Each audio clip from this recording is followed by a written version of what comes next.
트럼프 대통령은 관세 서한 공개 첫날 한국과 일본을 포함한 14개 국가에 상호 관세율을 통보했습니다. 이재명 대통령을 수신인으로 지정해 보낸 서한에서 대한국 관세율은 25%로 정했습니다. 지난 4월 처음 부과했던 수치와 같습니다. We have these beautiful letters that the president has signed. This one is to the president of the Republic of Korea. Original signature on that. 트럼프는 단지 25%만 부과하겠다는 표현을 썼는데 미국의 무역 적자를 없애기엔 부족하다고 주장했습니다. Not really equitable from our standpoint because it's just a small token by comparison to the damage that's been done over the years. 그나마 다행인 건 관세 부과 시점이 내일에서 다음 달 1일까지 3주 정도 미뤄졌다는 점입니다. 트럼프는 시장을 개방하는 등 마음에 드는 제안을 해오면 관세율이나 부과 시점 등을 조정할 수 있다며 협상 여지를 남겼습니다. Not 100% firm. If they call up and they say would like to do something a different way, we're going to be open to that. 다만 미국에 보복하거나 관세를 피하려고 제3국을 경유하는 환적 방식을 쓰면 더 높은 관세를 부과하겠다고 경고했습니다. 백악관은 상호 관세는 기존의 자동차, 철강 등에 붙은 품목 관세와는 합산되지 않는다고 설명했습니다. 워싱턴에서 SBS 김용태입니다. 새벽에 날아든 트럼프 대통령의 관세 서한에 대통령실과 정부의 시계가 빨라졌습니다. 약 3주간의 추가 협상 시간이 확보됐다는 점은 다행으로 평가했습니다. 아쉬운 부분이 있긴 합니다만 그럼에도 불구하고 새 정부 출범 이후 시간이 굉장히 촉박했던 것에 미루어 관세가 인상이 되는 최악의 상황을 면한 것으로 보고 대통령실은 김용범 정책실장 주재로 통상관계부처 대책회의를 열었습니다. 새 정부 출범 후 호혜적인 결과를 도출하기 위해 최선을 다했지만 최종 합의에 이르기엔 시간이 부족했다고 진단하고 국익을 최우선으로 미국과의 협상에 만전을 기하겠다는 입장을 밝혔습니다. 전문가들은 미국의 일관된 요구가 무역수지 불균형 해소라는 점에서 에너지와 농산물 등 미국산 제품 수입 확대는 불가피할 걸로 보고 있습니다. 미국 입장에서는 무역수지 적자를 줄이려면 한국이 그만큼 미국산을 많이 사줘야 되는 거고 결국 비관세 장벽 협상이 관건이 될 거란 전망이 많습니다. 30개월 이상 쇠고기 수입과 쌀 수입 확대, 유전자 변형 생물체 수입 등은 농민들의 반발이 불가피하고 정밀지도 반출 제한이나 망 사용료, 온라인 플랫폼법 등도 미국의 빅테크들과 우리 산업의 이해가 엇갈린다는 점에서 예민한 문제이기 때문입니다. 본인의 성과 치적이 중요하다 보니까요. 미국 기업들이 한국에서 불만을 가졌던 것을 해소해 주는 것들도 트럼프의 어떤 홍보에 도움이 되지 않을까. 국내 이해관계자들의 공감대를 형성하면서 제조업 협력을 지렛대로 삼아 품목별 관세와 상호관세를 최대한 낮춰야 하는 어려운 과제를 3주 안에 풀어야 하는 셈입니다. SBS 엄민재입니다. 그럼 워싱턴 연결해 더 자세히 짚어보겠습니다. 김용태 특파원, 트럼프 대통령이 관세 서한을 보낸 첫 국가가 우리와 일본이었다고요? 네, 그렇습니다. 트럼프 대통령은 맨 먼저 일본, 그 1분 뒤에 한국에 서한을 보냈습니다. 동맹에 대한 배려는 없었습니다. Can you tell me why he decided to start with South Korea and Japan? Are they annoying him? It's the president's prerogative, and those are the countries he chose.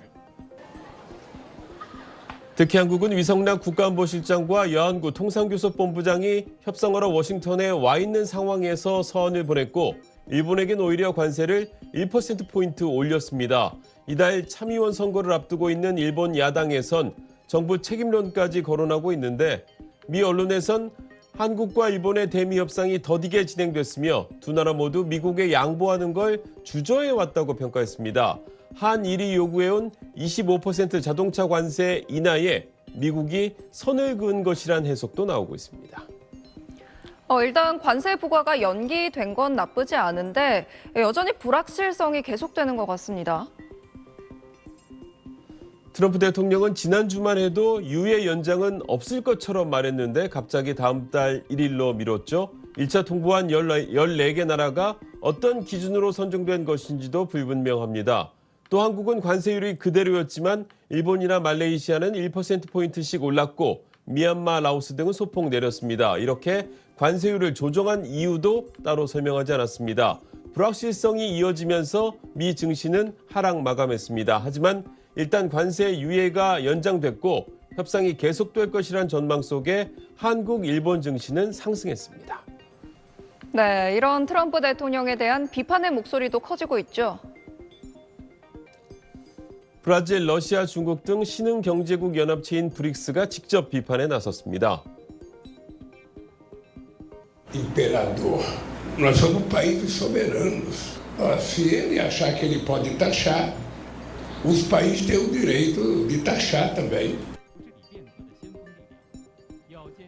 트럼프는 브릭스의 반미 정책에 동조하는 국가엔 10% 추가 관세를 매기겠다고 반격하는 등 대립 구도가 뚜렷해졌습니다. 당장 다음 달 90일간의 미중 관세 휴전이 끝날 때 미국과 중국이 어떤 결론을 내릴지 주목됩니다. 지금까지 워싱턴이었습니다.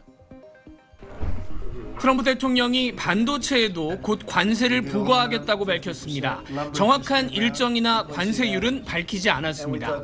우리나라는 작년 미국으로 반도체를 107억 달러, 우리 돈으로 15조 원 수출했습니다. 자동차와 일반 기계에 이어서 세 번째로 많은 품목입니다. 트럼프 대통령이 실제로 반도체에 관세를 물릴 경우에 단기적으로 우리나라 기업들은 물론이고 엔비디아를 비롯한 미국 첨단 기업들도 적지 않은 부담을 갖게 될 전망입니다. 트럼프 대통령은 또 구리의 50%, 의약품에도 최대 200% 관세를 물리겠다는 입장도 내놨습니다. And we did cars. And now today we're doing copper. What would that tariff be on? The sectional tariff? I believe the tariff on copper, we're going to make it 50%. 부과 시작은 8월 1일이 될 전망입니다. 우리나라는 작년에 미국으로 의약품은 2조 원, 구리는 7천억 원을 수출했습니다. 구리에도 관세가 부과된다는 소식에 미리 사두려는 수요가 몰려들면서 국제 구리 가격이 13% 뛰어올라서 사상 최고치를 갈아치웠습니다. 트럼프 대통령은 8월 1일로 정해진 관세 시한은 이번엔 지키겠다고 다시 말했습니다. It wasn't a change. It was August 1st. We don't change very much. Every time we put out a statement, they say he made a change. I didn't make a change. 트럼프 대통령은 유럽연합도 이틀 안에 관세 서한을 받을 수 있고 다른 20개국 정도에도 곧 서한이 갈 것이라고 밝혔습니다. 뉴욕에서 SBS 김범주입니다. 백악관에서 강요 회의를 주재하던 트럼프 대통령이 관세를 언급하다 갑자기 한국 얘기를 꺼냈습니다. 미국이 한국을 재건했는데 한국은 군사비를 적게 냈다면서 자국 방위비를 스스로 부담해야 한다고 말했습니다. I mean, South Korea is making a lot of money, and they're very good. They're very good, but they should be paying for their own military. 주한미군 주둔 비용, 즉 방위비 분담금 인상을 압박하는 차원으로 보입니다. 트럼프는 집권 일기 때 한국에 1년에 100억 달러를 요구했다가 30억 달러 인상에 동의했지만 2020년 대선에서 바이든이 승리하면서 없던 일이 됐다고 말하기도 했습니다. They probably went to him and they said, listen, Trump treated us terribly and we shouldn't be paying anything, and he cut it down to nothing. 하지만 트럼프는 2019년 당시 50억 달러 인상을 요구했습니다. 또 2만 8천 명 정도인 주한미군 수를 4만 5천 명이라고 이번에도 부풀려 언급했습니다. We have 45,000 soldiers in South Korea. Not just like having a city. It's tremendous money for them and it's a tremendous loss for us. 다만 트럼프는 방위비 분담금을 현재의 10배가량인 100억 달러로 올려야 한다는 주장을 반복해왔습니다. 상호 관세 부과 이후 방위비 문제를 꺼낸 건 미국의 협상력을 높이려는 의도도 담긴 것으로 해석되고 있습니다. 워싱턴에서 SBS 김용태입니다.